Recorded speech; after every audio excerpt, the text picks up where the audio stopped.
ডাব কিনে 6 টাকা করে ভাই। কেন সস্তা? অনেক বড় দেখা যায়। আচ্ছা ঠিক।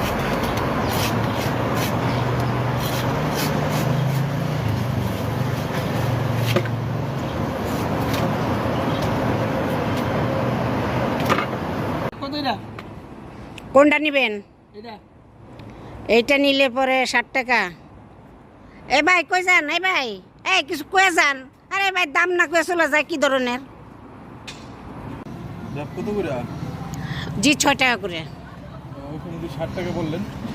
আরে ভাই কোয়েন না, এগুলো কি করছে ওই দিন ডাব খেয়া, হ্যাঁ 6 টাকা দিয়ে ডাব খেয়া বলে 3 টাকা ফেরত দেন। আমি বলছি কিসের? বলে কি আমি পানি খাইছি শুধু, আমি ডাবের খোসা মোসা নিমু না, এই জন্য এও কাছে গেছি 60 টাকা। আপনি ভাই নেন 6 টাকা, 6 টাকা করে আমি বেশি। আমি করবো যা ভাই ডাব করে কিভাবে করবো?